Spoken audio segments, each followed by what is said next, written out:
Баршаңызға қайырлы күн. Бүгін қазір хит болып жатырған маклюбе тамағын дайындайтын боламыз. Жасап көруге кеңес берем. Өте дәмді, өзгеше тағам десем де болады. Жасалуы оңай, өзімізде бар қолжетімді тағамдардан жасалады.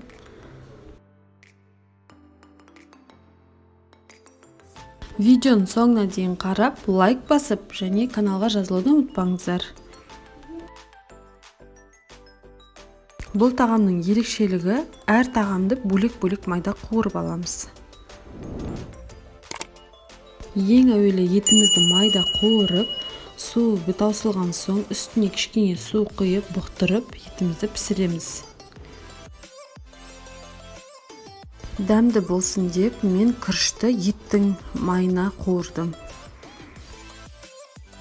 Күрішімізге тұз салуды ұмытпаңыздар.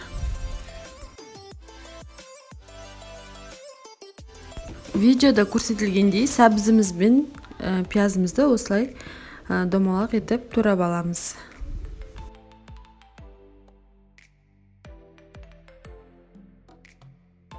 Сәбізімізді екі жағын қызартып, осылай қызған майда қуырып аламыз. Сәбізіміз дайын. Енді сол майымызға картобымызды да қуырамыз.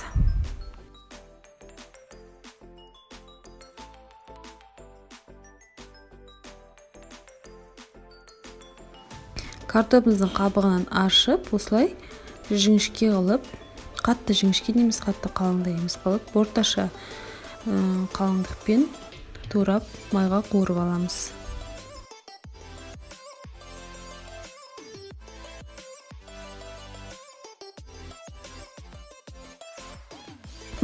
Картобымызды қуырып алып, осылай қағаз майлықтарға салып, кішкене майын сорықтырамыз.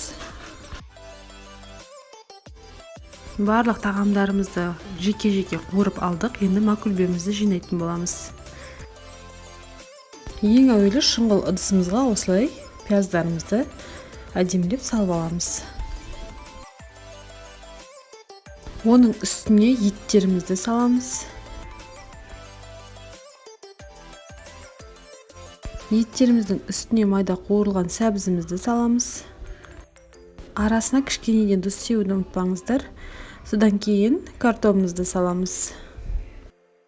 Ең соңғы картобымыздың үстіне күрішімізді салып, осылай қолымызбен жайлап басып жинаймыз. Табамыздың астын қосып, енді оның үстіне су құямыз. Суды қатты көп қылмағандарыңыз үшін, бір 5 мм я бір 7 мм болып құйылса жарайды.